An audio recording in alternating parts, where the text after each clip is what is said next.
Strange beginnings often arrive when no one is expecting them. A boy, a trembling laugh, and a universe just slightly too large for his shoulders. That's where this story begins, softly, quietly, with a boy who never quite knew whether he was dreaming or awake. And before we begin, know this: we truly love and care for you. You are safe here, you are enough, and this moment belongs to you. Before we step into Morty's quiet journey, tell me, where in the world are you listening from and what time is it there? Now take a sip of whatever comforts you, maybe even a late-night coffee, and let's drift together into the story. Strange beginnings do not always arrive with thunder. Sometimes they slip in gently, like the faint sound of a window creaking in the middle of the night, or the rustle of leaves outside when the world is supposed to be still. For Morty, his beginning was not loud at all. It was quiet, so quiet that even he sometimes wondered if it had really happened. He was just a boy sitting in the dim corners of his room when he first noticed that shadows had voices. They did not speak in full sentences, not in the way people do, but in hums and echoes that pressed against his chest like soft hands. When the lights flickered, or when the evening sun slipped behind the rooftops, the walls would lean in and Morty would tilt his head to listen. Most of the time he didn't understand the meaning, but he understood the rhythm, the hush of comfort, the lull of something that cared for him even when no one else seemed to notice. He never told anyone. Not his mom, not his sister Summer, not even himself, really. He just let it be his secret, that there were whispers tucked into the fabric of silence, and he was the boy who could hear them. It was not a gift that made him proud. It was not something he bragged about at school or imagined would make him special. So if anything, it made him quieter. While other kids were loud, laughing at things that seemed too sharp for him, Morty would sit at the edges of their games and listen to the unseen. Sometimes he would smile at nothing. Sometimes he would feel the weight of loneliness even in a crowded room, but the shadows would lean in, wrapping him in their wordless song, and he would feel less alone. Nights were hardest. The house had its own murmurs then. The refrigerator hummed in the kitchen. The pipes sighed as if they were tired of carrying the weight of everyone else's lives. His mom's footsteps moved back and forth, quick and worried, always searching for something she could never quite name. Summer's voice rose behind her bedroom door, practicing grown-up words she wasn't ready to use. And beneath all of it, deeper than the house itself, were the echoes only Morty could hear, like memories from a place that wasn't his. He wondered sometimes if they came from the stars. He would lie in bed staring at the ceiling and imagine a sky full of old voices, trickling down like rain, slipping through the cracks, finding him. It comforted him to think that maybe he was not imagining it, that maybe the universe itself had chosen him as its listener. Still, he never dared to ask out loud. One night, long before his grandfather returned, Morty sat cross-legged on his bed, and the shadows told him something different. The tone was lower, steadier, not quite a warning, not quite a promise, just a sense like a hand resting on his shoulder. He could not understand the words, but he felt the weight of them, and it stirred something inside him that he couldn't explain. That was the first night he cried without knowing why. The next morning, he tried to push it away. He ate his cereal, walked to school, nodded when teachers called his name.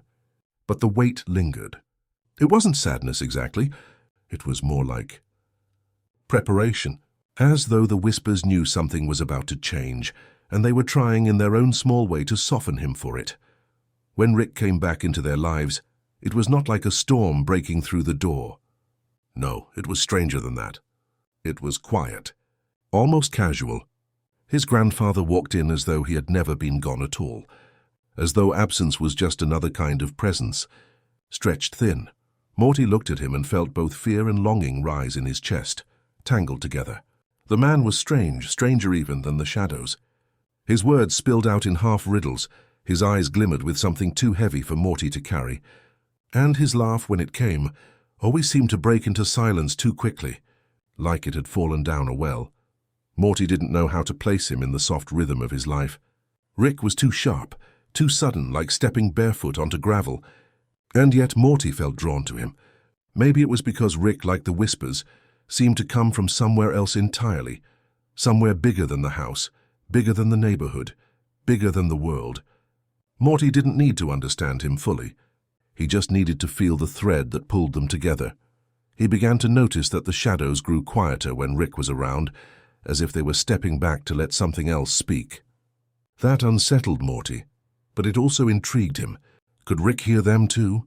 Did he know about the hums and the echoes that wrapped themselves around the boy at night? Morty never asked.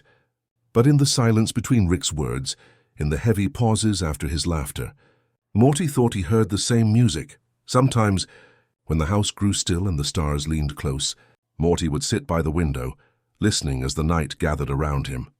He thought about the strange beginnings of his life, the echoes only he could hear, and the man who had returned like a shadow made flesh. He didn't know yet that his life would stretch in ways he could not imagine.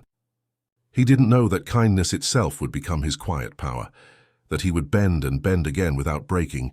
All he knew, sitting there in the half-dark, was that the world had whispered to him first before anyone else, and that whisper had shaped him into someone soft, someone ready. For now, that was enough, and as the boy drifted into sleep that night, the shadows hummed one last lullaby, low, tender, almost like love. It happened on a day that should have been ordinary. Morty remembered the morning clearly, not because anything special had taken place, but because everything seemed the same. The cereal was the same. The sky was the same pale blue he had stared at 1,000 times before. His mum's voice carried the same weary tone, sharp at the edges, like she was holding her whole life together with thread. And then, as though time had taken a small secret breath, Rick returned. He did not knock on the door. He did not arrive with the fanfare of family reunions or the gentle rituals of explanation. He simply appeared, a tall shadow framed by daylight, smelling faintly of metal and smoke, his movements both careless and deliberate. He carried himself like someone who had already said goodbye to the world and was only half-heartedly coming back. Beth's eyes widened first. Summer's voice caught in her throat, poised between annoyance and disbelief. Morty froze. He had heard about his grandfather, bits and pieces, fragments dropped like crumbs in conversations his family didn't mean for him to overhear. Words like genius, trouble, you're gone. He had pictured someone larger than life, someone glowing with mystery, but the man who stood before him seemed both bigger and smaller than any picture could hold. Rick's voice cut through the silence, not harsh but oddly tired. "Miss me?" he asked, though he didn't look at any of them directly. He shuffled past Beth's protests, past Summer's glare, and sat at the kitchen table as though no time had passed at all. For Morty, the moment felt like watching a stone drop into water. The ripples were slow, spreading outward, reaching him long after the stone had already disappeared beneath the surface. He did not feel joy exactly. He did not feel anger. What he felt was something stranger, a pull as though the quiet gravity of his life had shifted. Rick looked at him then. Just a glance, but in that glance Morty felt as though the man had already measured him, already seen the small fractures in his chest, already known the quiet secrets he carried. It was unsettling. And it was something else too, something like recognition. The rest of the day passed in a blur. Beth and Rick argued in hushed tones behind doors. Summer rolled her eyes and retreated into her world of friends and screens. Morty drifted around the edges of it all, caught between wanting to disappear and wanting to step closer. He could feel the whispers inside the house growing restless, as though they were shifting to make space for this new presence. Rick filled the air like smoke, lingering, unavoidable. That night Morty lay awake, listening. The shadows were quieter than usual, their voices muffled as if they had been asked to wait. In their place was something else. The faint clink of glass from the garage, the low murmur of Rick talking to himself in words Morty could not follow.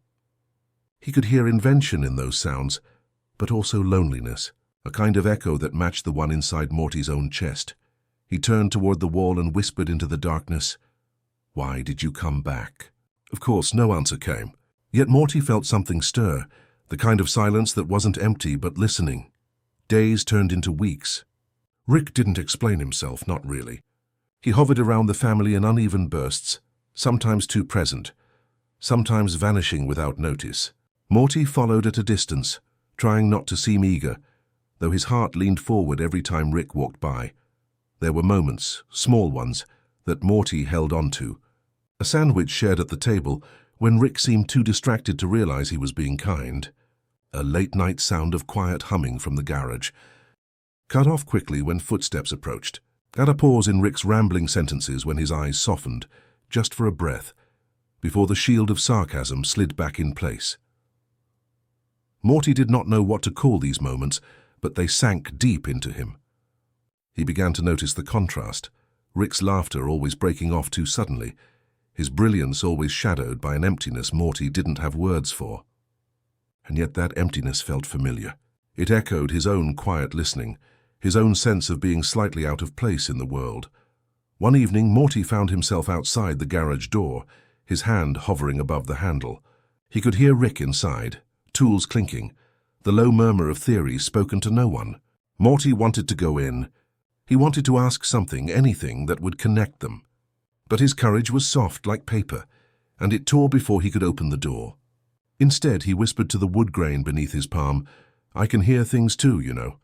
The words hung there, unreceived, like a gift left on a doorstep. Morty stepped back, ashamed of himself, and returned to his room. But that night the shadows hummed louder, almost as if they were proud of him for trying. Over time, Morty began to realize something. Rick unsettled his life, yes, but he also gave it shape.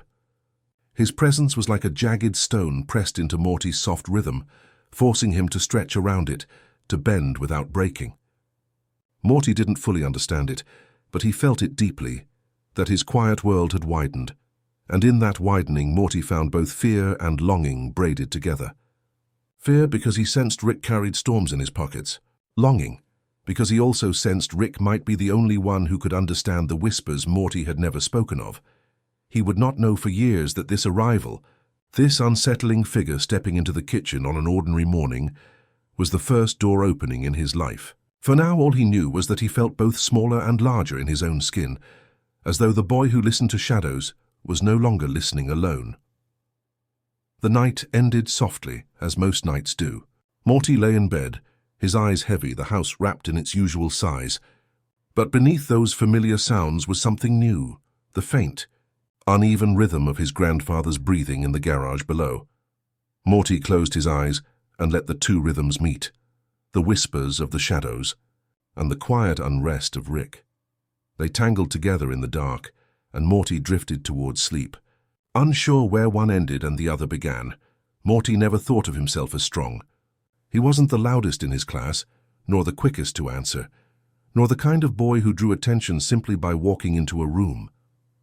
If anything, Morty preferred to fold himself into quiet spaces, corners of classrooms, soft shadows in hallways, the edges of conversations where no one would expect him to speak. But something began to change after Rick's return. It wasn't obvious, not at first. Morty didn't suddenly become braver, or louder, or filled with new words.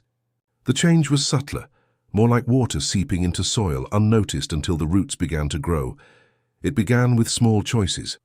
His mother, tired from her long days, sometimes forgot the little things, packing a lunch, turning off a light, locking the back door. Morty started to notice. He didn't scold her, didn't point it out with pride. He simply filled the gaps. He bent himself into the spaces she left behind, stretching in quiet ways to keep the rhythm of the household soft. At school, when another student dropped their pencil, Morty picked it up. When someone sat alone, he stayed near, even if words never passed between them. He wasn't fixing their loneliness, but he was cushioning it. He was learning without even realizing it, that he could bend without breaking, that softness could be a kind of strength. Rick noticed in his own crooked way. One evening they sat together in the garage, the air thick with the smell of solder and smoke. Rick's hands moved quickly over a piece of machinery Morty couldn't name, muttering half-sentences under his breath. Morty simply sat there waiting, content to watch. "You're too soft, Morty," Rick said suddenly, not looking up. His voice carried no malice, just observation. "The world's going to crush you if you keep bending like that." Morty frowned, but he didn't argue. He thought of the shadows, of the way they leaned against him without asking, and of how he leaned back. He thought of his mother's tired face, and how stretching toward her sadness didn't feel like weakness at all. It felt like breathing. "I don't know, Rick," Morty whispered after a while. "Maybe bending's better than breaking." Rick's tools stilled. He glanced at Morty, eyes flickering with something unreadable.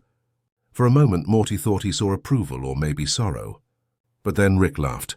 A sharp, short laugh that didn't quite reach his chest and went back to his work. Morty held on to that moment. His power, if it could be called that, never announced itself with fireworks.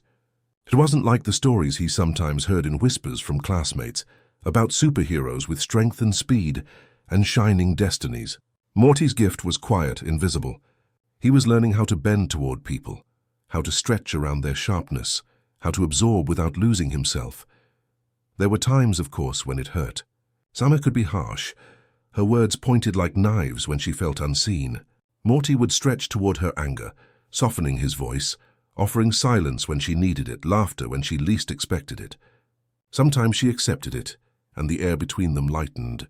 Sometimes she pushed him away harder. Morty stretched anyway. With Beth, it was different.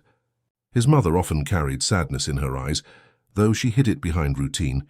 Morty learned to lean into that space gently, not with solutions but with presence.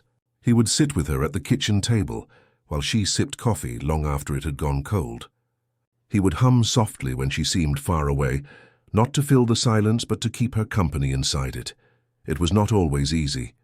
There were days when Morty felt like a thin thread pulled too far, ready to snap. Days when Rick's sharp voice cut into his quiet rhythm, when Summer's frustration left him small, when his own heart felt tired from bending again and again. On those nights, he would lie awake and wonder if Rick was right, if the world would crush him eventually. But then, as sleep edged near, the shadows would return. Their whispers pressed gently against him, reminding him that elasticity was its own kind of strength. They hummed lullabies not of triumph, but of endurance.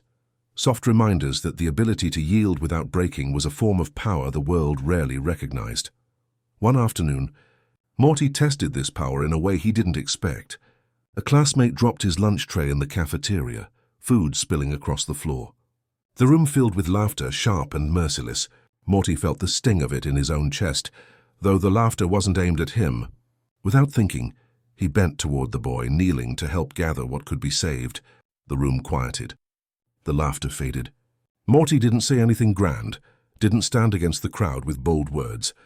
He simply stretched into the space of another's pain, and in that small moment the cruelty thinned. He walked home that day with a strange warmth in his chest. Not pride exactly, more like confirmation.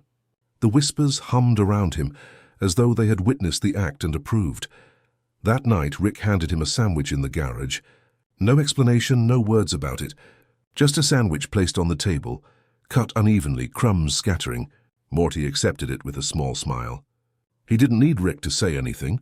He understood his heart, even in silence, as they sat there, eating together under the hum of machines and the faint buzz of a light bulb. Morty felt it again, that he was learning something important. Not from Rick's inventions, not from the complicated diagrams sketched on stained paper, but from the quiet space between them. He was learning to stretch, not for recognition, not for glory, but because bending toward others was the only way he knew how to live. It was his gift, as strange and invisible as the shadow's whispers. And though he did not yet know what this gift would mean for the long arc of his life, he carried it softly, like a secret lantern in the dark.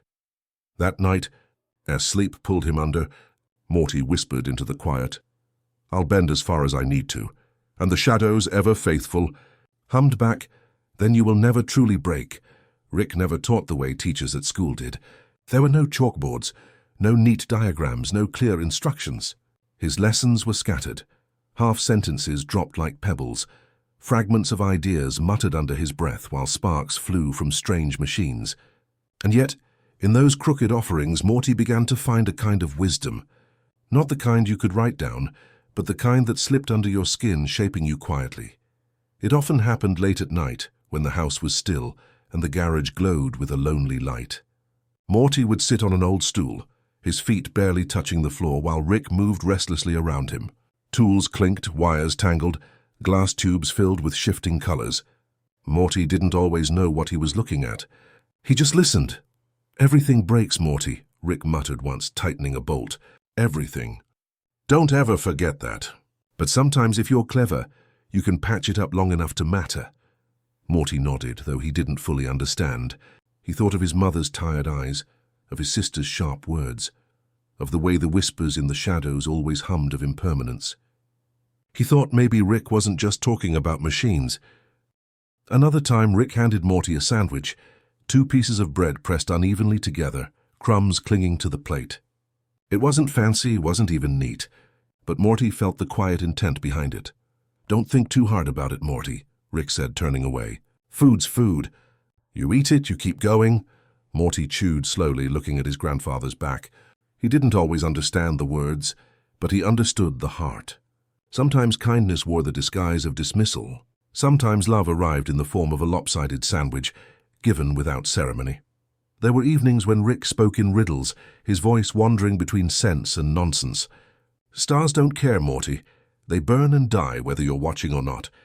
But you watch anyway. That's the trick. You watch because watching makes you feel alive." Morty tilted his head back, staring out the garage window at the stretch of night. He thought about the stars, distant, cold, silent. And yet, when he looked at them, he felt less alone. Maybe Rick was right. Maybe watching was its own kind of lesson. Sometimes Morty asked questions. "Why do you do it, Rick? Why build all this stuff if it just breaks?" Rick paused, his hands stilling over a half-finished invention. For a moment, silence filled the room. Then, without turning, he said, "Because it's better than not trying." Morty carried that with him, turning it over in his mind like a stone he couldn't stop touching. Better than not trying. It felt important, though he couldn't quite say why. Outside the garage, the lessons seeped into Morty's days in subtle ways. At school, when someone mocked him for being quiet, he remembered Rick's words, "Everything breaks." Instead of snapping, Morty let the words pass through him like water through open hands. When Summer teased him for being too soft, Morty thought of the stars, indifferent yet beautiful when watched. He didn't need to win the argument. He only needed to keep watching, keep stretching. One evening, Morty fell asleep in the garage while Rick worked. He dreamed of clouds, vast, slow, endless. In the dream, the clouds whispered like the shadows used to, humming a lullaby that wrapped around him. When he woke, a blanket had been draped over his shoulders. Rick didn't mention it, and Morty didn't thank him. But he knew. He knew in the quiet way you know something true without speaking it. Not all lessons were gentle. Sometimes Rick's voice rose, sharp and impatient. "Pay attention, Morty. You can't just drift through life waiting for answers to fall in your lap." Morty's chest tightened when those words hit. He wanted to argue, wanted to say that drifting wasn't the same as not listening. But instead he breathed deeply, stretching into the moment. Later that night, the shadows hummed their approval. You listened. You softened. You did not break. Bit by bit, Morty learned to weave Rick's riddles into his own quiet wisdom. He learned that kindness could be clumsy, that presence could matter more than explanation, that love might hide beneath gruff tones and half-shared meals. He learned that stars were indifferent, but watching them was still worth it. He learned that bending toward others didn't make him weak. It made him whole. One night, as they sat together under the faint glow of the garage light, Rick said something Morty would never forget. His voice was low, almost tender, though it trembled with something Morty didn't understand. "Don't think I don't notice, Morty. You bend more than most. Just be careful." "Even elastic things snap," Morty didn't answer. He didn't need to. Instead, he reached for the sandwich Rick had left on the table, took a slow bite, and let the silence stretch between them. It was a silence not of emptiness but of presence, thick with the unspoken understanding that sometimes lessons arrive not in clarity but in shadows, in whispers, in uneven bread and quiet stars. That night, lying in bed, Morty thought about the way his life was shifting. He felt like a boy standing at the edge of something vast, carrying riddles instead of instructions, whispers instead of answers. And yet, he didn't feel lost. He felt guided, not toward certainty, but toward softness.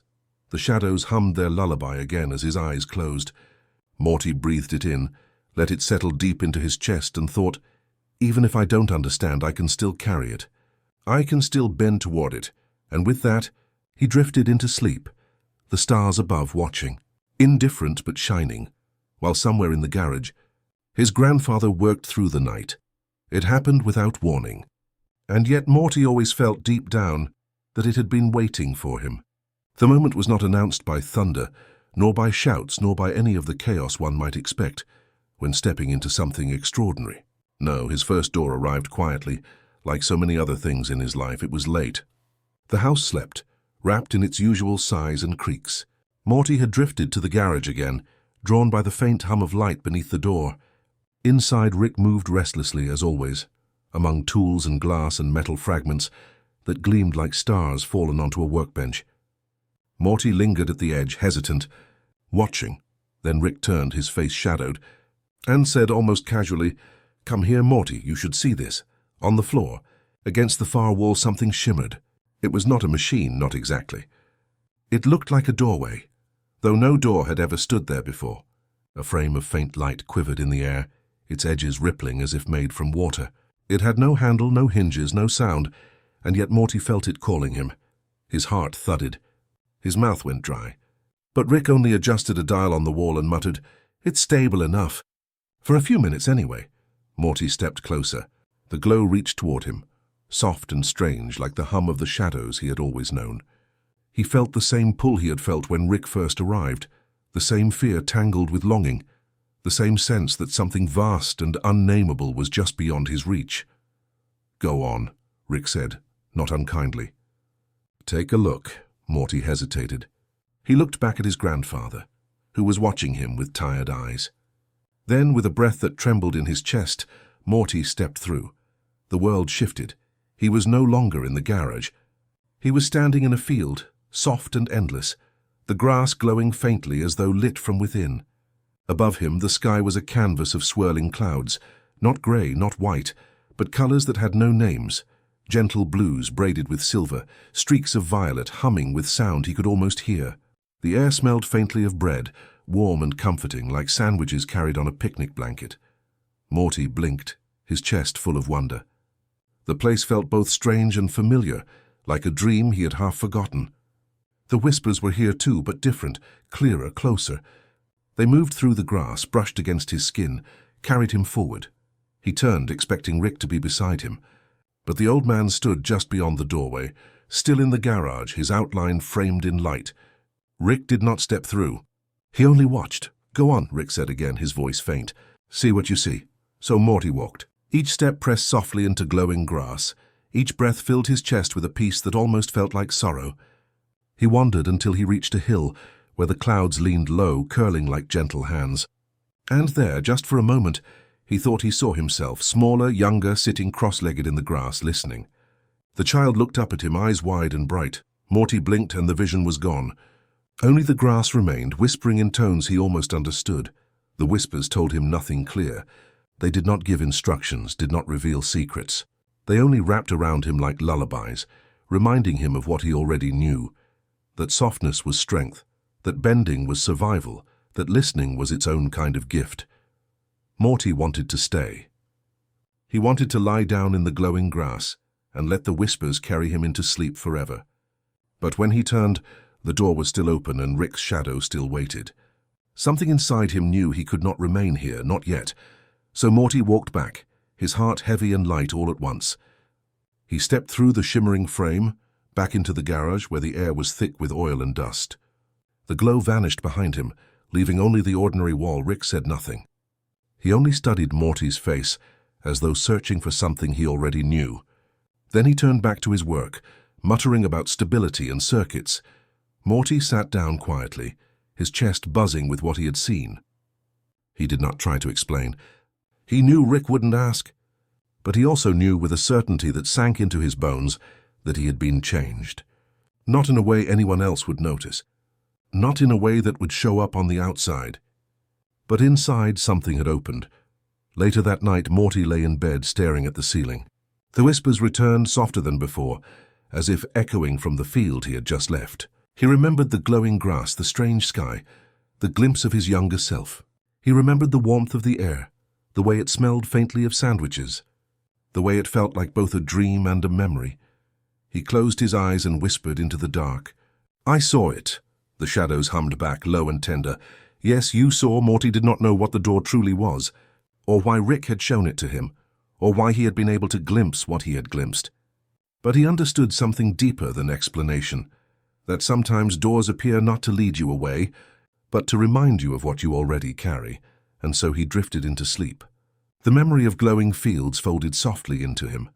like a secret he would never lose.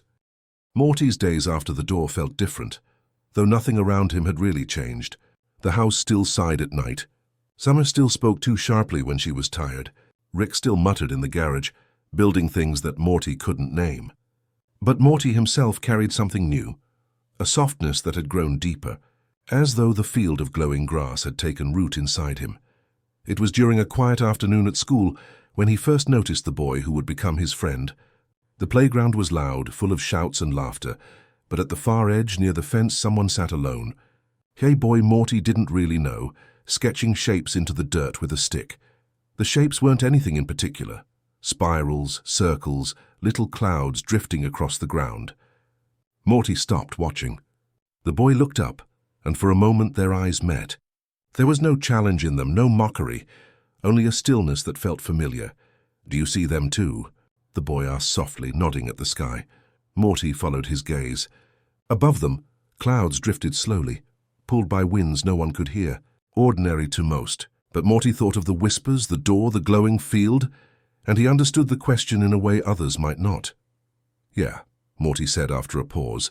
I see them." The boy smiled, small and quiet, and went back to drawing. Morty sat down beside him. They didn't talk much. They didn't need to. Together they watched the clouds move, sketching their shapes into the dirt, as though tracing a language that only they could read. Over time, this became a pattern. Whenever Morty felt too stretched, too thin from bending around everyone else's sharpness, he would find the boy near the fence, waiting. They spoke little, but their silence was not empty. It was a silence filled with understanding, the kind that doesn't demand explanations. One day the boy told Morty his name. It wasn't unusual, but Morty carried it carefully as though it were a secret gift. "Sometimes," the boy admitted, "I think the clouds are watching us like they remember things we forget." Morty thought of the whispers in the shadows. He thought of the field beyond the door. He thought of the way Rick's laughter always broke too soon, and he nodded. "Yeah, I think so too." They began naming the clouds together. One looked like a ship, another like a sandwich, lopsided and crumbly, which made Morty laugh softly in a way that surprised him. Another looked like a doorframe, glowing faintly in the distance. It wasn't about the names, really. It was about the act of noticing, about stretching their hearts toward the sky and letting themselves be small beneath it. At night, Morty would remember those moments. Lying in bed, he would close his eyes and imagine the clouds drifting above him, steady and slow, carrying the weight of the world's forgotten memories. The shadows hummed alongside the vision, as if approving. Rick never asked about the boy. Morty never mentioned him. Some things weren't meant for explanation. Some things belonged only to the quiet spaces between one breath and the next. Yet Morty felt the friendship changing him. It wasn't loud. It didn't make him stronger in ways others could see. But it deepened his elasticity, gave him more room to stretch. The boy's gentleness reflected Morty's own, reminding him that softness could meet softness, and together they could form something unbreakable. One afternoon, as they sat by the fence, Morty asked, "Do you ever feel like you're listening to something nobody else can hear?" The boy didn't look surprised. He only smiled faintly and pointed upward, where a cloud stretched across the sky in the shape of an ear. Morty laughed again, this time with less hesitation. He realized that in sharing silence, in naming clouds, in holding space for each other's strangeness, they were both listening. Maybe not to the same voices, maybe not to the same shadows, but to the same rhythm that pulsed beneath the world. The friendship didn't last forever. Most things don't. Eventually, school days shifted. Classes changed, the boy drifted toward other corners of life. But Morty never forgot those afternoons. He carried them like the memory of the glowing field, soft, wordless, unexplainable, but real. Years later, when life grew heavier, when Rick's storms grew louder, when Morty himself felt stretched almost to breaking, he would think of that boy by the fence, tracing clouds into the dirt. He would remember that gentleness meeting. Gentleness could feel like strength. For now, though, he was still just a boy himself. A boy who listened to shadows, who stretched toward others quietly, who named clouds with a friend who needed no explanations. That night, as Morty drifted into sleep, the whispers returned with a new tone. They hummed not only of bending and listening, but of companionship, of how sometimes the simplest bond could be enough to carry someone through. Morty smiled into the darkness. And the shadows, faithful as ever, whispered back, "Yes, even clouds can be friends." Morty never spoke much about his mother's quiet battles. He noticed them in the small things, in the way her shoulders slumped when she thought no one was looking, in the way she lingered by the sink after dinner, her hands still wet though the dishes had long been done. She was a strong woman, sharp and steady, but even strength can ache in the silence of the night. Morty, in his way, felt those aches as if they were his own. He remembered one evening when the house was heavy with tiredness. Rick was in the garage again, Summer upstairs on the phone, the television murmuring to itself in the background. Beth sat at the kitchen table, her glass of wine half full, staring at the patterns the condensation left behind. Morty slid into the chair across from her. He didn't speak at first. He just watched her fingers trace circles on the glass. She glanced at him once, surprised, then smiled faintly, though her eyes didn't quite catch the smile's warmth. "You're quiet tonight," she said softly. Morty shrugged. "Just felt like sitting here." Beth tilted her head as though trying to read something in him, but then she nodded. "It's nice. Sometimes it's just nice to sit," so they did. The silence stretched between them, not uncomfortable but full of things unsaid. Morty wanted to tell her he noticed, that he saw how hard she worked to keep the family upright, how the weight of Rick's return pressed against her already full hands. But the words never found their way out. Instead, he simply sat with her, letting his presence be his language. After a while, Beth reached across the table and touched his hand. It was a small touch, fleeting, but it lingered. "You're a good kid, Morty," she whispered. "You don't have to fix anything, you know. Just being here is enough." Morty nodded, swallowing the lump in his throat. He wanted to believe her. Another memory came from a rainy afternoon.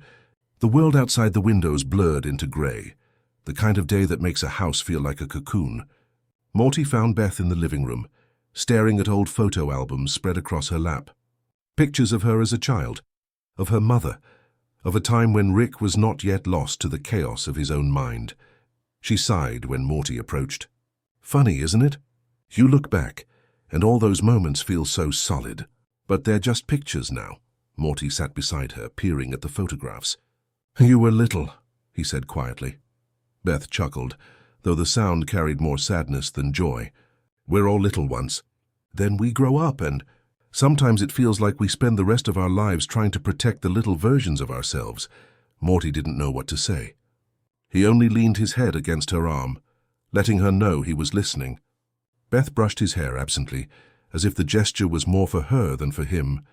In those moments, Morty realized his gift of stretching was not only for friends, or for Rick, or for shadows. It was for her too. His elasticity was not about solving or repairing. It was about making space, widening the room inside himself to carry a part of her sorrow without judgment. One night, long after the rest of the house had gone to sleep, Morty woke to find the kitchen light glowing faintly. He padded downstairs and saw Beth sitting there again, her head in her hands. He thought of leaving her be, of not intruding on her solitude. But something in the shadows nudged him forward, whispering softly. He entered the kitchen, poured 2 glasses of water, and placed one in front of her. Beth looked up, startled, then smiled through tired eyes. "You couldn't sleep either?" Morty shook his head. "Thought you might want this." She took the glass, sipping slowly, and for a long while they sat in silence, listening to the refrigerator hum, to the rain pattering faintly outside. At last Beth said, "You know, Morty, I don't always get it right. Being a mom, being a daughter, all of it. But I try. I really do." Morty swallowed and nodded. "I know. You don't have to explain." "I know." Her eyes softened. She leaned across the table and kissed his forehead, a small, tender gesture. "You're a sweet boy," she murmured. "Don't lose that, okay? The world will try to make you harder." "Don't let it," Morty promised silently, though he knew keeping such a promise wouldn't be easy. That night, as he returned to bed, the whispers hummed louder than usual. They echoed Beth's words in their own way. "Don't lose your softness. Don't let the world steal it." Morty held the whisper close. He knew he couldn't carry his mother's burdens for her, but he could share her silence, her late-night water, her quiet grief. He could be present. And sometimes that was all love really asked for. As he drifted into sleep, he thought of Beth tracing circles on her glass, staring at pictures of her younger self. He thought of how she told him not to lose his gentleness, and he felt the truth of it sink into him like a seed, something that would bloom later. When the time was right, Morty had grown used to Rick's noise, the clatter of tools in the garage, the muttered calculations, the bursts of laughter that came too fast, too sharp, as though they had been torn out of him rather than born naturally. To anyone else it might have seemed like energy, like genius spilling over, but Morty had learned to hear beneath the surface. There was always a silence that followed. It came like an echo lingering after the sound had gone. A silence too heavy to be just quiet. Morty could feel it the way he felt shadows pressing against his skin. It was loneliness, stretched wide and hidden deep inside the old man. One evening, Morty wandered into the garage and found Rick hunched over his workbench, a half-finished device glowing faintly under his hands. Bottles cluttered the table. The air smelled sharp with metal and chemicals. Rick didn't look up when Morty entered, but Morty knew Rick had noticed him. He always noticed. Morty sat down on an overturned bucket. He didn't speak. He only watched as Rick adjusted wires and muttered under his breath. After a while, Rick chuckled at something in his head, the sound jagged, almost triumphant, but the laugh died quickly, leaving the room hollow. Morty whispered, more to himself than to Rick, "You sound sad sometimes." Rick froze, his hand hovering over the tool. Then he lowered it slowly, his shoulders sagging. For a moment, Morty thought he might be scolded or brushed aside with some cutting remark. Instead, Rick exhaled and turned just enough that Morty could see his eyes. They were tired eyes. Eyes that had seen too much, lost too much, and covered it all with noise and brilliance. Morty felt his chest tighten. He wanted to say something to fill the space, but no words came. Rick looked at him for a long time before muttering, "Don't go poking around in places that hurt. Morty, you'll just end up bleeding too." But Morty stayed. He didn't press further, didn't ask for answers. He simply sat there, breathing quietly, sharing the silence Rick never admitted he carried. And strangely, Rick let him. Later that week, Morty caught another glimpse. They had been in the backyard together, Rick fiddling with some contraption that looked like a telescope, but hummed with an energy no telescope should have. Morty handed him tools when asked, watching the sky grow darker, the stars bloom faintly above them. Rick took a long drink from his flask, wiped his mouth with the back of his hand, and stared upward. "You ever think about how many stars there are, Morty? Billions, trillions, whole worlds we'll never see. And every one of them just burns out eventually." "Every single one." Morty didn't answer right away. He followed Rick's gaze, staring at the endless spread of light. He thought of clouds, of whispers, of his mother's quiet sorrow. And then he said softly, "Even if they burn out, we still see them, even after they're gone." Rick blinked, surprised. For just a heartbeat, the sharpness in his expression faltered, replaced by something softer, almost vulnerable. He looked away quickly, muttering, "Yeah, well, light's just a trick of distance." But Morty knew what he had seen. He had seen his grandfather's sad eyes, caught off guard by a truth he tried to bury. Another night, Morty woke to the sound of faint movement in the house. He padded downstairs and found Rick sitting at the kitchen table, his face half in shadow, a sandwich untouched before him. Rick stared at it, as though it were a puzzle he couldn't solve. Morty sat across from him. "Not hungry?" he asked gently. Rick gave a short laugh, empty as a hollow shell. "Not for food, Morty." They didn't say more. They just sat together, the sandwich cooling between them, the silence stretching out like a fragile bridge. Morty realized then that sometimes love wasn't about fixing someone, or even about naming their sorrow. Sometimes it was about sitting across from them while they stared at a sandwich they couldn't bring themselves to eat. That night, as Morty returned to his room, the whispers stirred around him, humming like a lullaby. Sadness hides in laughter, but laughter doesn't erase it, they seem to say. Keep listening, even when the sound is gone. Morty curled beneath his blanket, holding onto the image of Rick's tired eyes. They were windows not everyone noticed, but Morty, with his gift of stretching, of bending quietly toward others, could not help but see. And in seeing, he understood. Sometimes the strongest people carried the heaviest silences. He drifted to sleep with that thought. The stars outside his window glimmering like promises, that even burned-out lights still shine. Summer and Morty lived under the same roof, but at times it felt as if they were drifting along separate rivers. She was sharp where he was soft, quick to speak where he hesitated, restless where he folded inward. Yet beneath the surface, Morty knew their currents were tied. He could feel it in the way her footsteps echoed differently on the stairs when she was upset, or in the way her laughter carried both light and weight when she tried too hard to sound unbothered. One afternoon, they sat side by side on the couch, the television murmuring a cartoon neither of them really watched. Summer scrolled endlessly on her phone, sighing now and then, while Morty fidgeted with the hem of his shirt. They weren't fighting, not exactly, but the space between them felt stretched and brittle like a string pulled too tight. "You always just sit there," Summer said suddenly, not looking at him, "like you're waiting for something. Don't you ever want to, I don't know, do more?" Morty shrugged, unsure how to explain himself. "I notice stuff," he said quietly. "That's kind of what I do." Summer rolled her eyes, but not cruelly. "Yeah, well, noticing doesn't change anything." The words stung, though Morty didn't show it. He understood where they came from. Summer had her own way of coping, with loudness, with movement, with insisting the world bend before it could bend her. Morty admired her for that, even if it sometimes left him feeling smaller beside her. Later that night, he heard her crying in her room, muffled beneath music she had turned up too loud. Morty stood outside her door, hand hovering over the knob, unsure if he should enter. He didn't. Instead, he whispered through the woods so softly he wasn't sure if she'd even hear, "I'm here." The next morning, Summer didn't mention it. She just nudged him playfully at breakfast and teased him about his hair sticking up. Morty smiled faintly, grateful for the gesture. It was her way of saying thank you without saying thank you. There were other moments, too, small collisions of difference. Once, during a storm, the power went out, and Summer lit candles in the living room. She laughed too loudly, daring the shadows to frighten her. Morty, meanwhile, sat quietly, listening to the whispers in the dark, feeling their comfort. "You're so weird," Summer said, shaking her head. But then she handed him one of the candles, placing it gently in his hands. "Here. At least you're not scared."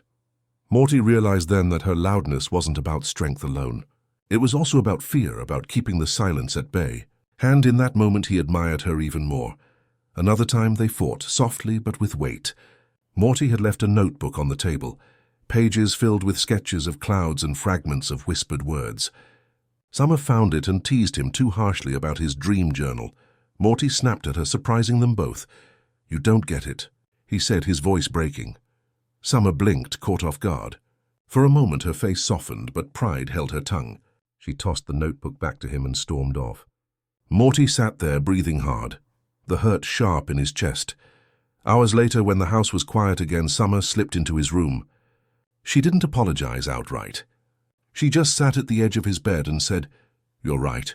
I don't get it, but I don't want you to stop. Whatever it is you do, it's part of you, so don't stop." Morty looked at her, surprised by the gentleness in her tone. He nodded slowly, and the tension between them eased. They didn't hug, didn't need to. Their reconciliation lived in the silence, in the closeness of sitting side by side again. Morty often thought about the distance between them. It wasn't a wall. It was more like a stretch of space they both carried differently. Summer filled hers with noise, with determination, with defiance. Morty filled his with listening, with softness, with patience. And though their rivers ran differently, they were still tied to the same sea. One night, as he drifted toward sleep, Morty heard her laughter echo faintly through the walls. It was strong, resilient, but beneath it, he caught the same quiet he carried in himself. The whispers in his room hummed softly, as if to remind him, even distance can hold love. Even silence can hold togetherness. Morty smiled in the dark. He thought of Summer's loudness, her stubbornness, her hidden tenderness, and he understood that their bond wasn't about sameness. It was about holding space for each other's ways of surviving. The next morning, as they walked to school, Summer shoved his shoulder playfully, rolling her eyes at something he said. Morty shoved her back lighter, softer. Neither spoke of last night or the night before. They didn't need to. Their closeness was not in words, but in the gentle tug of two rivers flowing side by side. The dream came softly, as most of Morty's dreams did. Not with fanfare, not with confusion, but like a whisper slipping through the cracks of the night. He was not startled awake afterward. Instead, the dream stayed with him, quiet and steady, like the hum of shadows he carried into waking life. In the dream, Morty found himself standing in the same glowing field he had once glimpsed beyond Rick's strange door. The grass shimmered faintly, bending under a breeze that did not stir the sky. The clouds above him moved slowly, shaped like things he could almost name. An ear, a sandwich, a door, but before he could focus, they shifted again, drifting into new forms. There was someone waiting for him in the field, a child. At first, Morty thought it was his younger self, sitting cross-legged, tracing patterns into the glowing grass. But as he stepped closer, the child lifted their face, and Morty saw it wasn't exactly him. The child's eyes were familiar, though, a blend of softness and wonder carrying shadows he recognized. "Are you me?" Morty asked, his voice sounding smaller in the dream. The child tilted their head, considering. "Maybe. Or maybe I'm someone you'll know one day." The words floated like clouds, half clear, half elusive.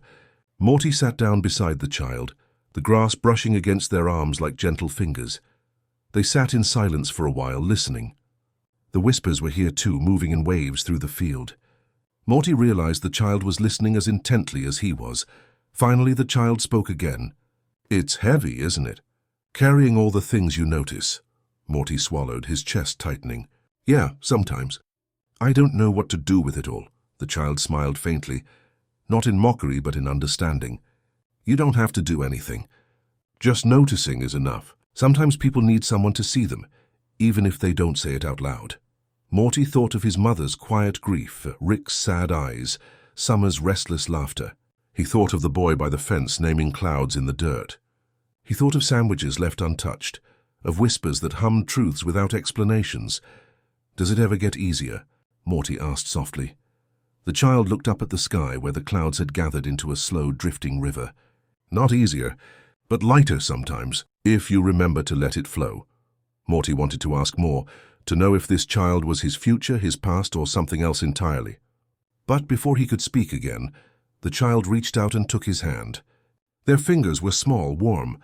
The touch felt both familiar and new, as if he were holding the hand of a memory not yet made.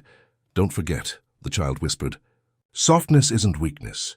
It's the reason you'll keep going." Morty blinked and the field around them shimmered. The clouds dissolved, the grass dimmed and the child's face blurred, fading like mist. Morty tried to hold on, but the dream was already dissolving into sleep's deeper layers. When he awoke, morning light seeped gently through the curtains.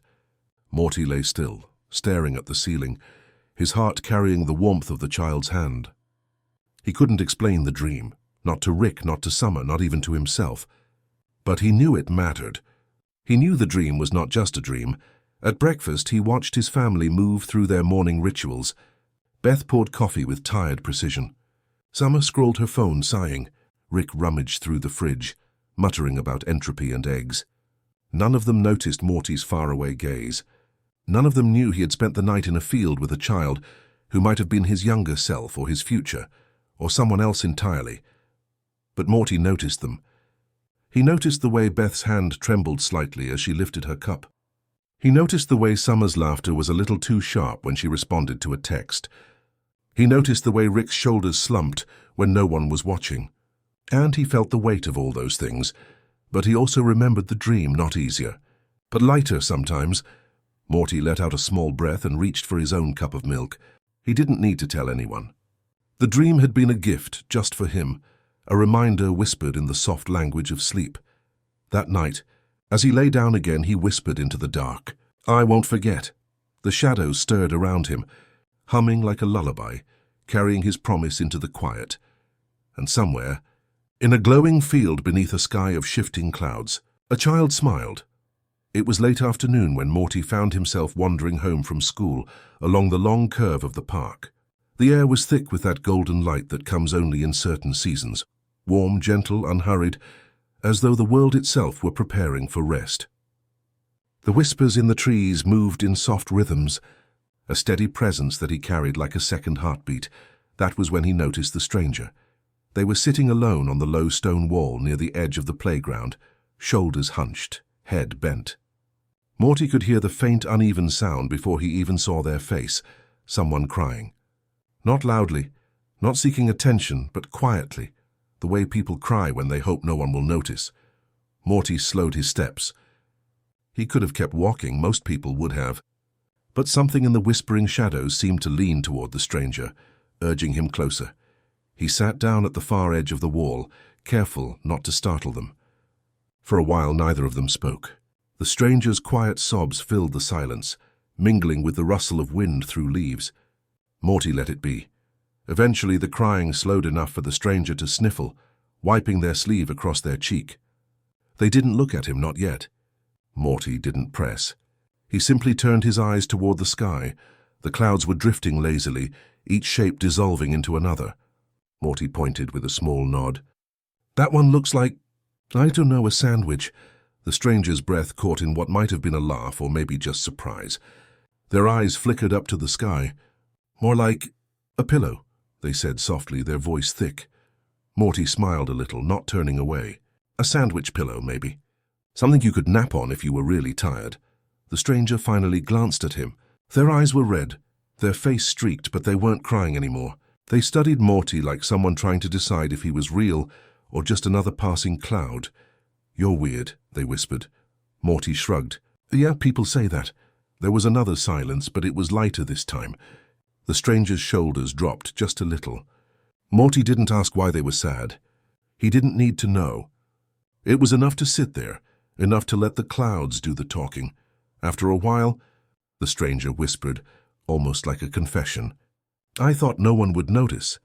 Morty turned to them then, his voice quiet but steady. "I noticed stuff." The words hung there between them, simple and true. When the sun slipped lower, painting the sky in soft shades of lavender, the stranger finally stood. They didn't say thank you, but they didn't need to. Their eyes met Morty's for a moment, and something unspoken passed, an understanding, a recognition. Then they walked away, their steps steadier than before. Morty remained on the wall watching the sky. The sandwich-shaped cloud had dissolved into something new, a bird perhaps, or a door. He listened to the whispers in the leaves, the faint echoes of the stranger's earlier sobs fading into memory. He felt the weight in his chest ease, just slightly. Not gone, never gone, but lighter, the way the child in his dream had promised. When he got home, dinner was waiting. Rick was arguing with Beth about the temperature of the oven. Summer was tapping on her phone, and the kitchen smelled faintly of burnt bread. Morty slipped into his seat quietly. No one asked why he was late, and he didn't offer an explanation. As the noise of his family swirled around him, Morty thought of the stranger on the wall, the way their tears had softened into a half-smile at the clouds. He thought of how sometimes all people needed was for someone to sit nearby, without judgment, without fixing, without leaving. He remembered the child in the dream saying, "Just noticing is enough." And for the first time, Morty believed it. That night, as he drifted into sleep, the whispers in the shadows were calmer, almost like a lullaby. He imagined the stranger lying somewhere under the same sky, maybe watching clouds, maybe breathing a little easier. Morty closed his eyes, and the weight in his heart felt softer than it had in a long time. There were evenings when the house seemed louder than it really was. Summer on a call, Rick muttering to himself in the garage, the television leaking its endless noise. And yet beneath it all, Morty always noticed the quieter sound, his mother's sigh. It wasn't heavy enough to stop the room, but it was there, tucked into pauses, floating like a whisper no one else heard. Beth carried her weariness like a shadow, not sharp or obvious, but long, stretching into every corner of her life. Morty could see it in her hands when she set down a coffee mug, in the faint curve of her shoulders at the end of a workday. Sometimes he wished he could take it away, fold it into one of his whispered clouds and let it drift far off into the sky. But he knew it wasn't his to take. Instead, he simply stayed close. One night after dinner, Beth sat at the table long after everyone else had scattered. The dishes were still half-cleared, crumbs scattered like tiny constellations across the wood. Morty lingered in the doorway, then padded quietly to the seat across from her. "You okay, Mom?" he asked softly. Beth blinked as though she hadn't realized she wasn't alone. She gave a small smile, tired at the edges. "I'm fine, Morty, just thinking." Morty didn't press. He nodded, resting his chin in his hand. The silence stretched, but not uncomfortably. Outside, the night hummed with cicadas. the steady rhythm blending with the whispers Morty always carried. Finally, Beth spoke again. "You ever feel like, no matter what you do, it's never enough?" Morty looked at her, at the lines of fatigue etched gently around her eyes. He wanted to tell her everything he knew, about the whispers, about how he noticed her tremor when she held a glass, about how he wished he could hold her sadness until it dissolved. But the words were too big, too heavy. Instead, he said the only thing he could manage. "Yeah, sometimes." Beth's eyes softened as if surprised. She nodded slowly, almost to herself. "It's hard, Morty, being everything at once. A mom, a daughter, someone who still wants her own life." Her voice cracked slightly on the last word, but she steadied it quickly, covering the tremor with another sip of coffee. Morty reached across the table, his hand resting near hers. He didn't grab it. He just let it be there, close enough that she could feel the offer without words. Beth glanced down at their hands, then gave the faintest smile. "You're a good kid," she murmured. Morty shrugged, embarrassed, but inside his chest something loosened, something warm. He didn't need her to explain, didn't need her to fix her sadness in that moment. He just wanted her to know she wasn't invisible. Later that week, Morty found himself in the kitchen again, watching Beth pace as she tried to multitask, phone in one hand, paperwork in the other, toaster buzzing impatiently. She looked frazzled, her movements sharper than usual. Without a word, Morty stepped forward, took the papers from her hand and stacked them neatly on the counter. Beth blinked at him, startled. "I'll keep these safe," Morty said simply. "You don't have to hold everything all at once." For a moment, Beth just stared at him as though trying to understand how her son could carry words that felt so much larger than him. Then she let out a soft laugh, the kind that came after holding tension too long. "Thanks, Morty." He grinned awkwardly and busied himself with the toaster, pretending not to notice the way her shoulders dropped in relief. That night, Morty lay awake, listening to the shadows hum. He thought about how he couldn't take away Beth's struggles, no matter how much he wanted to. But maybe he didn't have to. Maybe it was enough to sit across from her at the table, enough to take one thing from her hands when she was juggling too much. He remembered the dream child's voice. Just noticing is enough. The memory echoed in him, steady as a lullaby.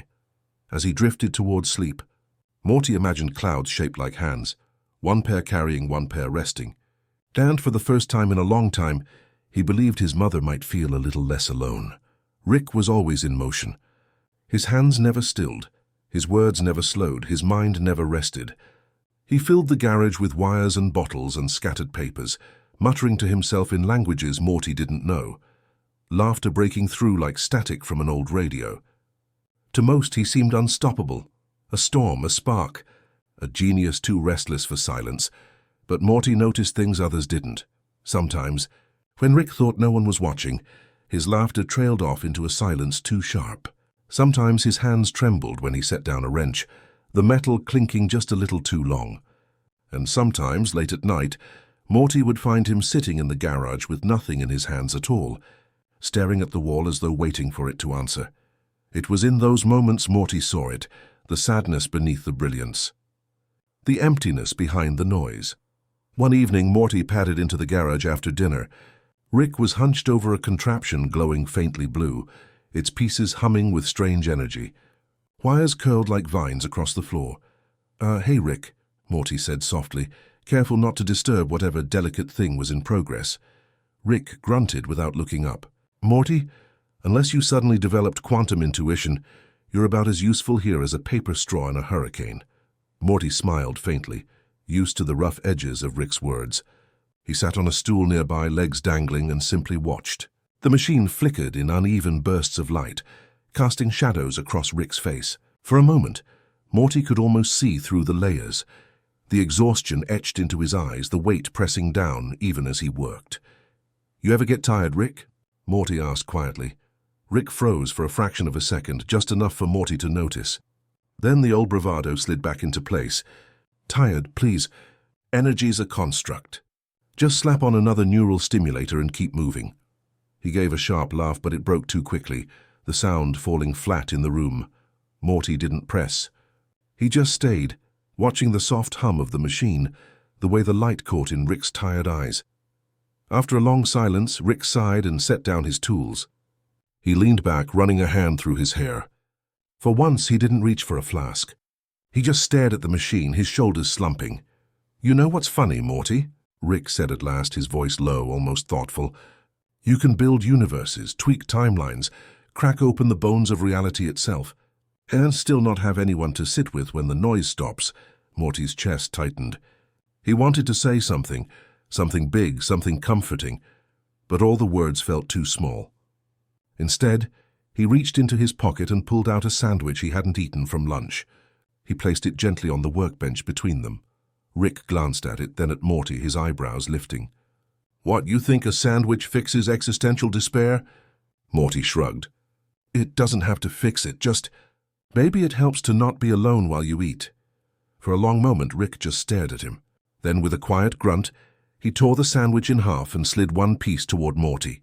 They ate in silence, the hum of the machine filling the room like a soft lullaby. Morty noticed how Rick's eyes seemed calmer now, less storm and more tired sea. Still sad, yes, but not as lonely. When Morty finally stood to leave, Rick didn't stop him, didn't throw out a joke or a lecture. He just gave a small nod, as though acknowledging something he couldn't put into words. Later, as Morty lay in bed, he thought of those eyes. Brilliant, weary, endlessly searching. He wondered if anyone else had ever noticed, if anyone else had sat with Rick in the quiet without asking for answers. The whispers stirred around him, gentle and steady. Morty whispered back almost a prayer, "I see you."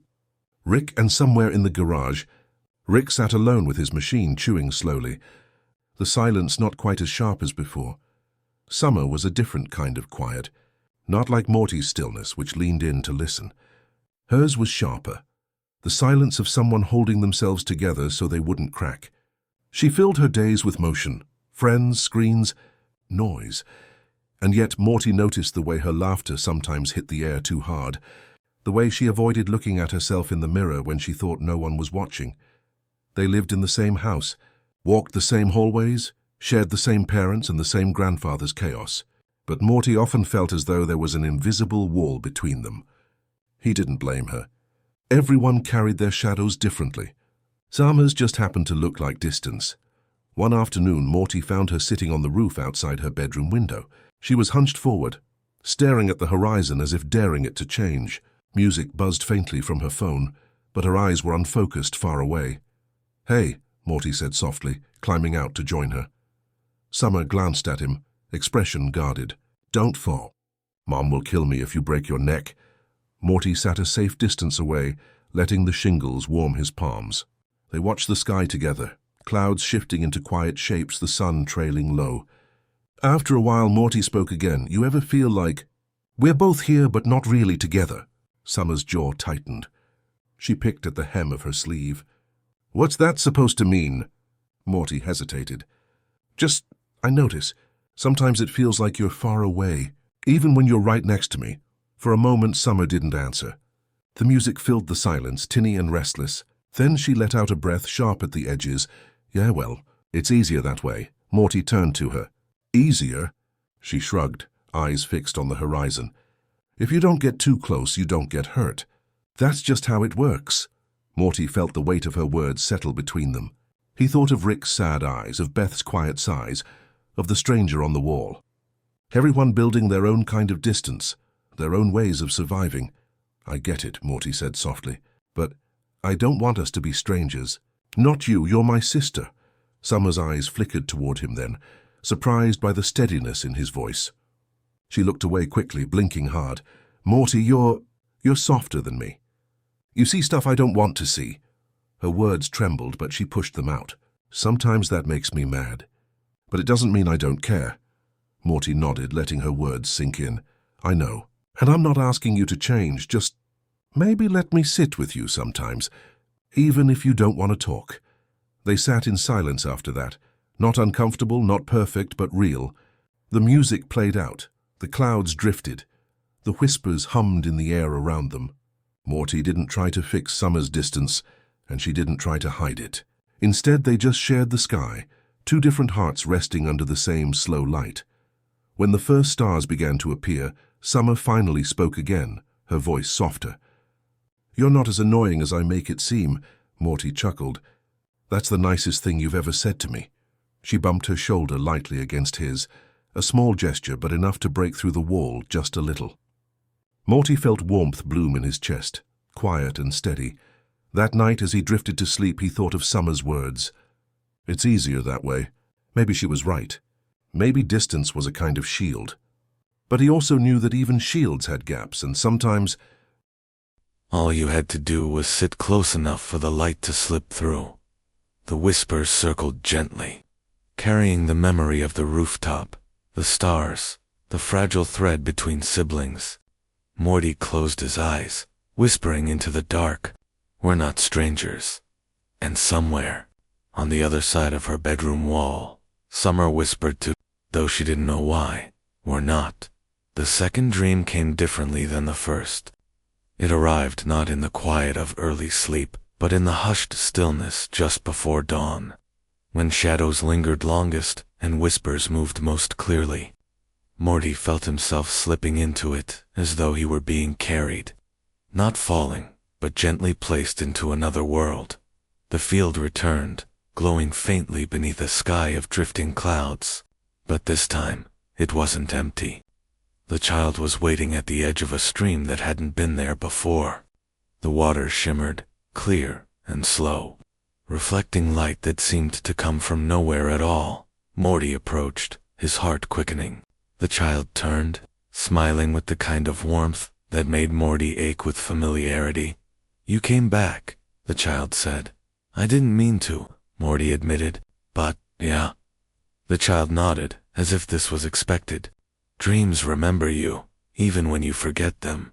They sat together by the stream. Morty noticed the way the child's toes stirred the water, creating ripples that spread outward, touching both banks. He wondered if everything about this child, their voice, their smile, their presence was a ripple from something inside himself. Or maybe it was the other way around. "Last time, you said I don't have to fix things," Morty whispered. "That just noticing is enough. But what if noticing makes it heavier?"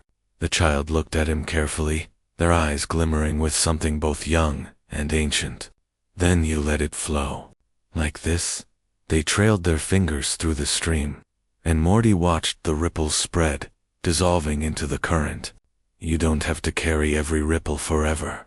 You just have to let them move through you." Morty thought of his mother's sighs, Rick's tired silence, Summer's guarded distance. He thought of the stranger on the wall, the sandwich in the garage. Each moment had pressed itself into him, heavy and unforgettable.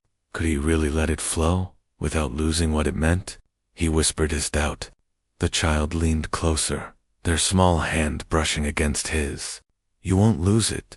It becomes part of you, but softer, easier to hold." Morty stared at the stream, at the endless ripples fading into something larger. His chest loosened just slightly, as though some small part of him believed. After a long silence, he asked, "Who are you really?" The child smiled, but it wasn't an answer.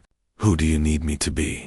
The sky above shifted, clouds forming shapes Morty couldn't quite name, half familiar, half strange. The child's reflection wavered in the water, blending with Morty's own. For a moment, he couldn't tell them apart. "I don't want to forget this," Morty whispered. "You won't," the child said. "Even if you think you do, it'll stay with you, like a song you can't hear anymore, but still hum without knowing why."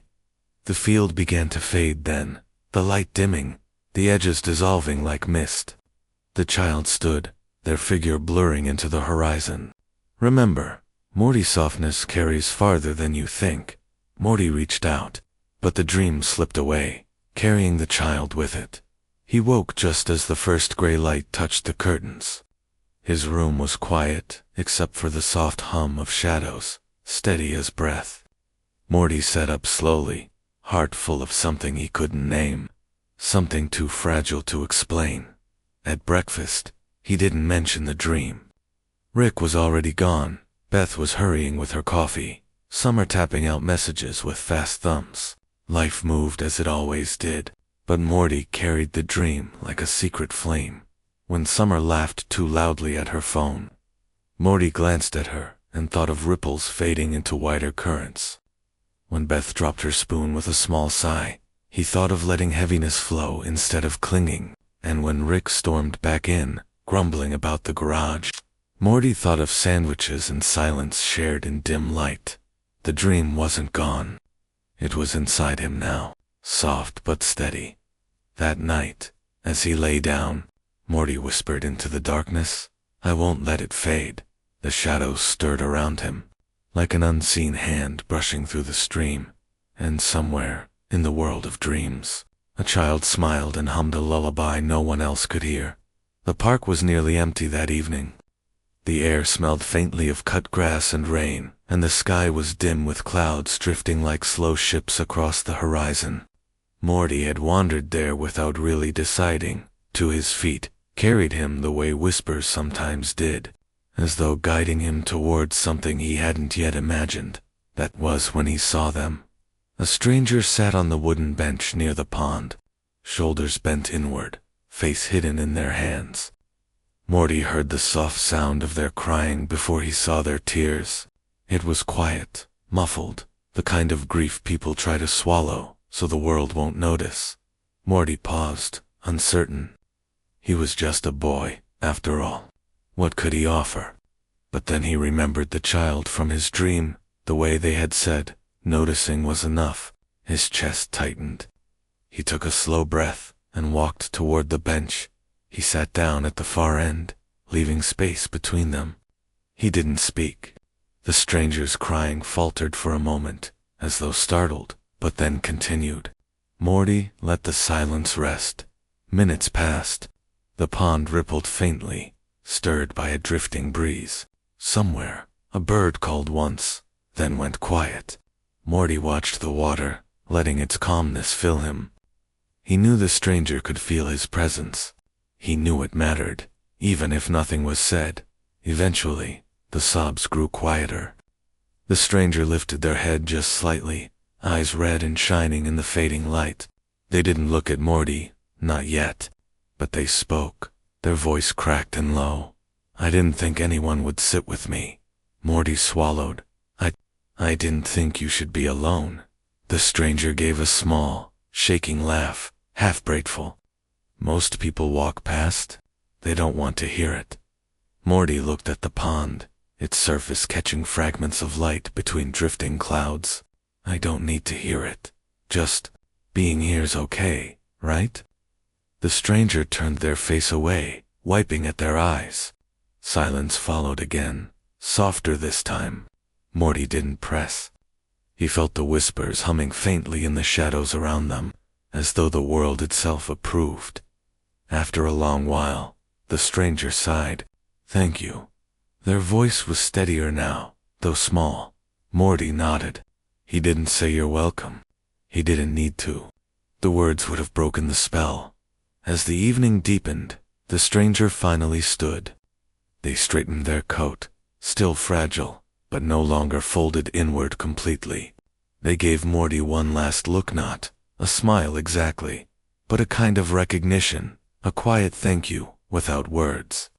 Then they walked away, their steps heavier than air, but lighter than before. Morty remained on the bench, watching the pond. He listened to the whispers in the trees, to the way the ripples spread endlessly outward. Something inside him softened. Later, at home, Rick was in the garage arguing with himself over blueprints. Beth was cleaning up with tired hands. Summer was on her phone, light flickering across her face. None of them knew where Morty had been, or what he had done. But Morty carried it with him, the stillness. The stranger's cracked voice, the quiet gift of not leaving. It wasn't dramatic. It wasn't heroic, but it was something. That night, lying in bed, Morty thought of the dream child again. "Just noticing is enough," he whispered into the dark. "I noticed," and the shadows hummed back. A soft lullaby that followed him into sleep. It was a Saturday morning, and the world seemed washed in pale sunlight. Morty had been saving his allowance for week's coins and small bills tucked into an old shoebox beneath his bed. He wasn't always good with money, but this time he had a plan.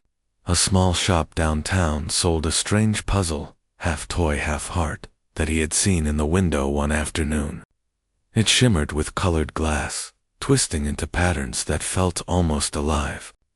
Morty had wanted it immediately, not because it was flashy, but because it reminded him of the strange door he once followed Rick through, the way shapes had bent and blurred, the way he had felt seen in a place that didn't quite belong to him. He carried the shoebox with careful pride as he walked toward the shop.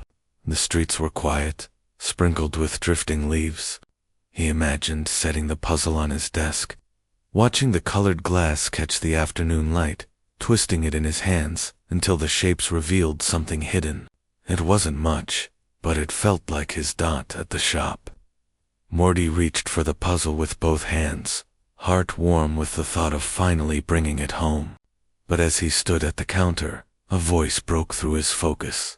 It was a girl, no older than Summer, tugging gently on her mother's sleeve. Her voice was soft, but filled with longing. "Mom, that's the one I told you about."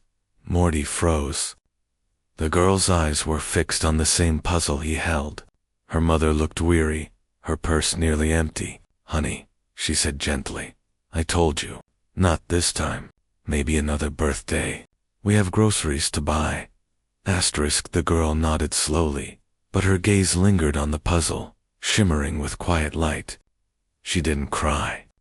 She didn't beg, but her shoulders curved inward, as though she were folding herself smaller, tucking away the hope before it could hurt too much.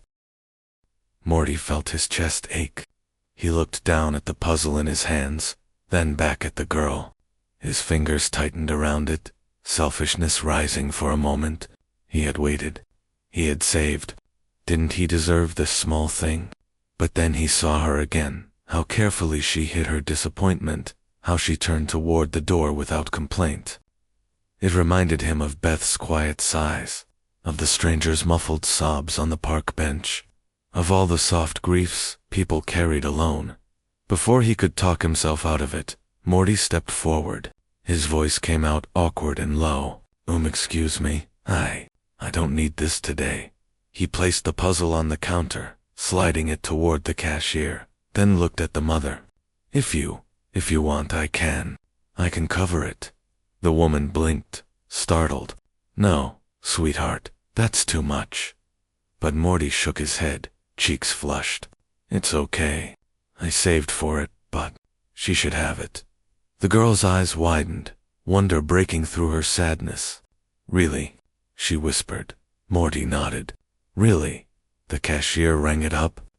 Morty handed over his shoebox money, his fingers trembling slightly as the bills left his hand. He felt the weight of weeks of savings slip away, replaced by something lighter. "Stranger Dot," the mother mouthed. "Thank you." Her voice caught somewhere between gratitude and disbelief. The girl hugged the puzzle close to her chest as if it were treasure. She didn't say much, but the look she gave Morty, bright, endless, filled with warmth, was more than enough. They left together, the puzzle cradled in her arms. Morty stood at the counter a moment longer, his hands empty. A pang of loss rose in him, sharp but fleeting. Then came a quieter fullness, one that seemed to stretch outward, like ripples on water. On his walk home, the sun broke fully through the clouds, and the light touched every leaf, every window pane. Morty let the air fill him slowly. He thought of the dream child's words. Softness carries farther than you think. That night, when Rick grumbled about parts missing from his garage project, Morty smiled faintly. He didn't tell anyone about the puzzle, about the girl, about the small sacrifice that had turned into something much larger. It was his secret, his quiet act, as he drifted into sleep. Morty imagined the puzzle glowing in someone else's room, casting colored light on the walls. He didn't own it, but he could still see it, shimmering in memory. That was enough. Morty sat by the classroom window, his notebook open but untouched. The teacher's voice carried across the room, steady and practical, while chalk scraped across the board in predictable lines. Yet Morty's eyes drifted upward, drawn to the sky beyond the glass. Clouds moved lazily, shifting into shapes that didn't feel random at all. Sometimes they looked like faces, sometimes like doors opening and closing, as if the world above was trying to whisper something only he could hear. He felt split in two. One half belonged to the ordinary world, school bells, summer's laughter, his mother's tired sighs at the kitchen table, Rick's clattering inventions in the garage. The other half belonged to something softer, stranger, a surreal place where whispers flowed with the wind, where the child from his dreams appeared and spoke in riddles, where time bent in gentle circles instead of straight lines. At lunch, Summer chatted with her friends, laughing so loudly it echoed across the courtyard. Morty sat beside them, holding his sandwich. The taste was simple: bread, cheese, a leaf of lettuce. Yet it reminded him of a night when Rick had quietly handed him one without a word. A sandwich can carry love without saying it aloud, he thought. "Why are you so quiet?" Summer asked, tilting her head. He only shook his head. How could he explain that he wasn't just sitting at this table? He was standing in two worlds at once. One visible, one invisible, and both real in their own way. That evening, Rick was bent over the telescope in the garage, muttering about data points. When Morty took his turn, pressing his eye to the lens, the stars blinked at him, not like distant spheres of gas, but like companions, alive with some secret rhythm. "Morty, focus on the data," Rick grumbled. But Morty couldn't. For him, the stars weren't numbers, they were a heartbeat stretched across the sky. One belonged to science, the other to wonder. Both were true. Later that night, lying in bed, he stared at the ceiling as moonlight traced pale lines across the floor. He whispered into the quiet, not sure if anyone could hear, "I can't choose between the two worlds. I just have to live in both, and stay soft." The shadows along the window shifted gently, like they nodded in agreement.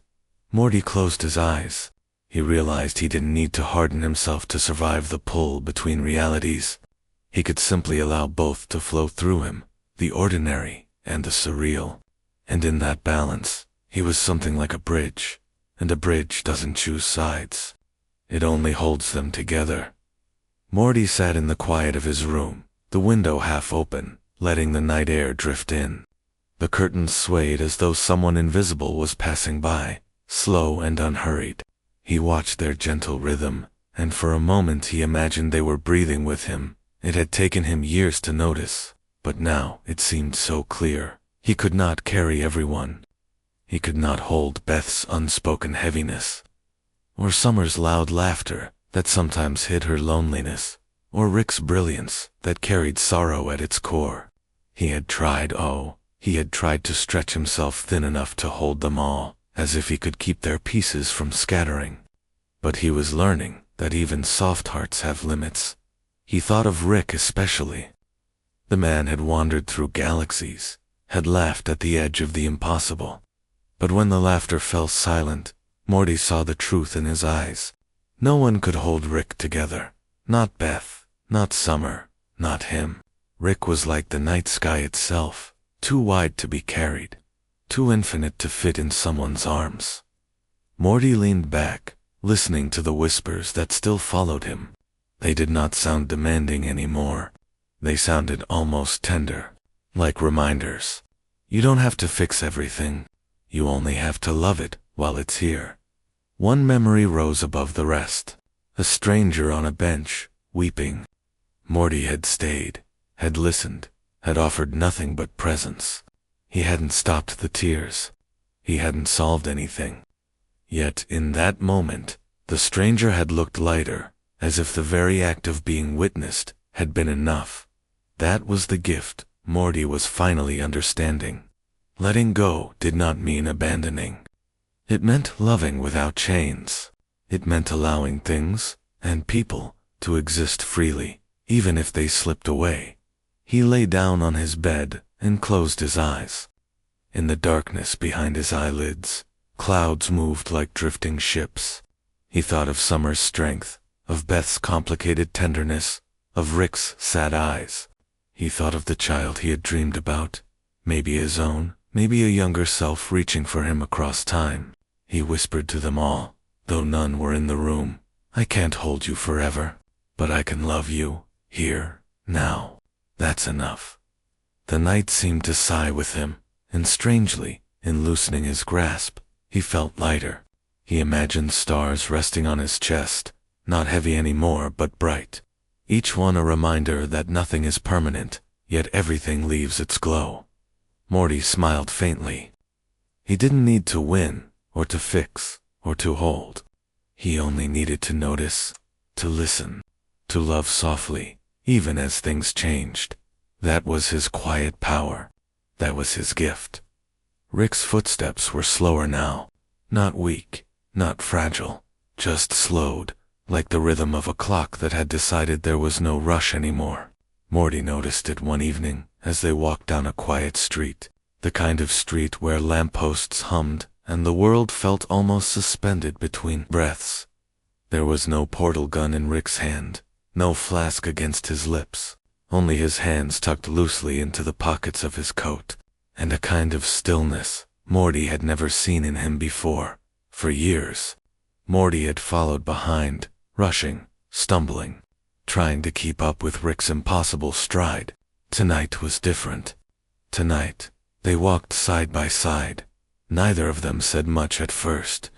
They didn't need to. There was comfort in the silence, the way shoes scuffed against pavement, the way night air pressed gently on their skin. At some point, Rick reached into his coat and pulled out 2 sandwiches, wrapped in paper. He handed one to Morty without looking at him, as though the gesture didn't matter. But Morty knew better. They sat on a bench beneath a sky scattered with stars. Morty unwrapped the sandwich slowly, listening to the soft rustle of paper, feeling the weight of the small moment. Rick took a bite first. "Not bad," he muttered, though his voice carried no sarcasm.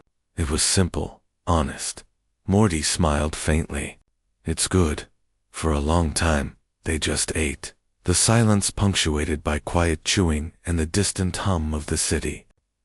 Morty glanced at Rick's profile, the deep lines carved by years of laughter, anger, brilliance, sorrow. Rick's eyes were different now, not dulled, but softened, as if something inside him had finally allowed itself to rest.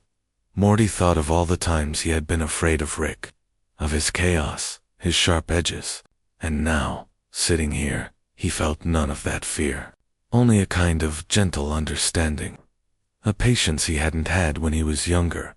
Rick leaned back against the bench, tilting his head toward the stars. "Jano, kid," he said, his voice lower than usual. "You stuck around longer than I expected." Morty didn't answer right away. He looked at the stars, too, the way they blinked like small truths scattered across the dark. "Maybe that's the point," he said softly. "To stay." Rick gave a short laugh, not mocking, not bitter, just a quiet exhale of amusement, tinged with something that might have been gratitude. They finished their sandwiches in silence. Crumbs fell, wrappers crinkled, but the moment felt whole. When they finally stood to walk again, Morty noticed how Rick leaned slightly, as if balance had become more delicate with age. Without thinking, Morty matched his pace, steady and even, not protecting, not leading, just walking beside him. And maybe that was enough. The stars followed them down the street, glimmering like companions. The night was cool, the world unhurried. For once, Morty felt no tug between worlds, no need to hold on or let go. He was simply here, beside the old man, in the rhythm of footsteps and the echo of shared silence. And in that simple act, Morty felt something vast, the tenderness of time, the beauty of being present, the quiet gift of walking together without fear. There were evenings when the house seemed to still, as if silence had chosen to settle in every corner. On those nights, Morty often found himself thinking of Summer, not just the sister who lived beside him, But the girl whose laughter had always broken silence into pieces, her laugh was never delicate. It was sharp, unashamed, sometimes loud enough to make neighbors glance over fences. As a child, Morty had found it annoying. Too bright, too bold. But with time, he realized her laughter had been a shield, a refusal to let heaviness crush her. While Morty had carried shadows softly inside him, Summer had thrown them back into the air and dared them to fall. One afternoon, Morty sat on the porch while Summer leaned against the railing, scrolling through her phone. She chuckled at something, then burst into that full, unapologetic laugh. Morty looked at her and, for a moment, saw more than just his sister. He saw resilience wrapped in casual clothes. He saw someone who had chosen to survive in her own way. "Why are you staring, creep?" she teased, pushing his shoulder. Morty shook his head. "Just thinking." She rolled her eyes, but her smile softened. He remembered times when things weren't easy, arguments between Beth and Jerry, nights when Rick disappeared without warning. Morty had curled into quiet, but Summer had faced the noise head-on. Sometimes it looked like strength, sometimes like stubbornness. Yet both had been her way of not breaking that evening. As the skies shifted into hues of lavender and gold, Morty listened again to her laugh. It filled the space between them, lifted the weight he hadn't noticed on his chest. He realized he didn't need to be like her, and she didn't need to be like him. Their strengths were different. His was in listening, in bending softly. Hers was in standing firm, in refusing to shrink. Later, when the sun had gone, and the first stars began to glow, Summer leaned her head on his shoulder. It was rare, almost startling in its gentleness. "You're quiet, Morty," she said. "Always have been. But I like that about you." He swallowed, the words slow but certain. "And I like that you laugh, even when it's too loud." She laughed again, right there, and the sound carried into the night like a promise that things didn't have to be the same to belong together. Morty closed his eyes for a moment, letting her laughter echo in him. It was a reminder. Families aren't built on sameness, but on the way differences lean toward each other. His softness, her strength, both had their place. Both were needed. In the stillness that followed, Morty thought he heard a whisper in the air, the same voice that had followed him since childhood. Let it be enough. Let it be beautiful. And with Summer's laugh still ringing like a star against the sky. He believed it was. The night had settled into the house like a blanket, soft and heavy. Morty sat at the edge of his bed, listening to the hum of silence, the way it pressed against the walls and filled the spaces between breaths. It was in this quiet that he felt the weight of goodbye begin to stir inside him. Not a sharp goodbye, not the kind that tears or shatters, but the gentler kind, the kind that settles slowly, like leaves drifting down at the end of a season. He thought about Rick first. All those nights of running, stumbling through corridors of light, stepping into worlds that weren't his. All those sandwiches handed over without words, the strange riddles that carried love hidden beneath their sharp edges. He didn't know if Rick would ever change, if he even wanted to, but Morty had learned something important. Change didn't have to be forced. Sometimes, it was enough just to witness someone, to see them as they were, and love them anyway. Morty whispered into the dark, "Goodbye, old man. Not because you're leaving, but because I have to learn to let go of needing you to be different."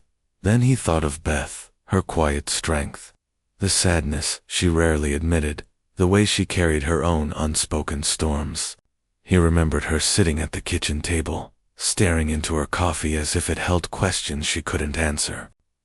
Morty wanted to hold her, to ease the weight, but he knew now that wasn't his to carry. He whispered again, "Goodbye, Mom, not to you, but to the part of me that thought I could fix your pain."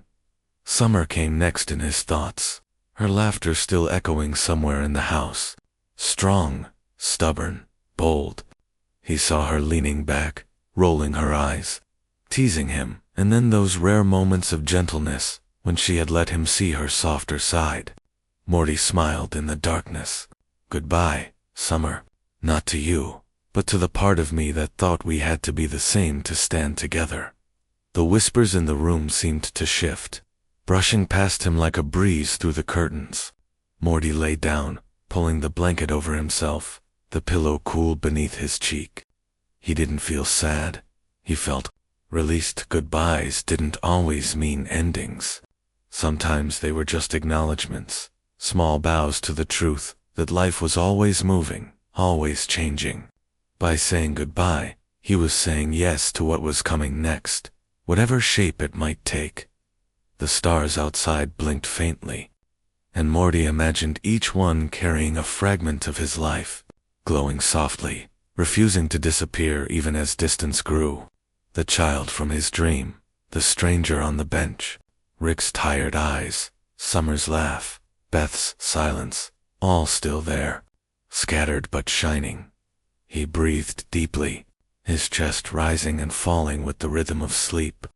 In the space between waking and dreaming, he let the words drift one last time, like a lullaby only he could hear. Goodbye, and thank you. And with that, Morty felt himself turn inward, not with sorrow, but with peace. The quiet had become a friend now, and in its arms, he rested. The sky was heavy with clouds that evening, but not the dark, storming kind. These clouds drifted gently, slow and unhurried, like travelers who had all the time in the world. Morty lay on the grass outside, hands folded behind his head, watching their shapes dissolve and reappear. He had done this as a child, and he realized he was doing it still. Some things, he thought, were not meant to change. The clouds carried whispers in their folds, faint, almost like echoes of voices he had heard before. A stranger's quiet sob, his mother's tired sigh, Summer's bold laughter, Rick's gruff muttering when words were too hard to find. All of it was there, moving in the sky above him, like a memory that refused to disappear. Beside him, on the grass, sat a sandwich wrapped in simple paper. He hadn't eaten it yet. He only liked having it there, a reminder of the countless times sandwiches had appeared in his life as small gestures of love, not grand, not dramatic, just enough. As the evening deepened, the first stars began to flicker between the moving clouds. Morty smiled faintly. Stars, clouds, whispers, sandwiches, they had become his story's language, not symbols he needed to explain, but companions he carried along. He remembered Rick's slower steps, Summer's head leaning against his shoulder, Beth's silence in the kitchen. He remembered the child in his dream, waiting with open hands. He remembered all the quiet acts that had shaped him, listening, staying, softening instead of hardening. None of it had been extraordinary, yet it had made his life feel like a constellation, small lights connected into something larger. The wind moved, brushing the grass, tugging lightly at his sleeve. Morty breathed in and out, slow, steady. He thought of how much he had once tried to hold everything together, to keep people from drifting away. But now he understood. Drifting was not the same as disappearing. Clouds drifted, yet returned. Stars seemed distant, yet shone every night. Whispers faded, yet left their warmth behind. Morty closed his eyes and whispered into the night. "I'll carry you all, not by holding tight, but by remembering softly." The words felt like a lullaby to himself. For a while, he only listened to the sound of the grass, to the hush of clouds overhead, to the faint hum of the world breathing around him. It was enough. More than enough. When he opened his eyes again, the stars had spread wider, the clouds drifting apart to reveal their scattered glow. Morty felt small beneath them, but not alone. Never alone. He reached for the sandwich, unwrapped it slowly, and took a bite. Bread, cheese, lettuce, nothing special. Yet it carried the weight of every moment before it, every gesture of care that had shaped him. The night settled deeper, soft and endless. Morty let the quiet carry him, let the clouds drift above like guardians. He did not need answers anymore. He only needed this. To rest, to love, to let things be. And somewhere, perhaps in the folds of a cloud or the glimmer of a star, he imagined Rick's voice, Summer's laugh, Beth's sigh, all still there, all still part of him. Morty smiled. His story was not about holding on. It was about remembering, softly, like the sky remembers every passing cloud. And with that, he let himself sink into the night, as if sleep itself had been waiting for this moment. And somewhere, he's still out there, lying beneath the clouds, listening to the whispers of the stars. Thanks for spending this time with us. Sleep well. Everything's going to be okay, man.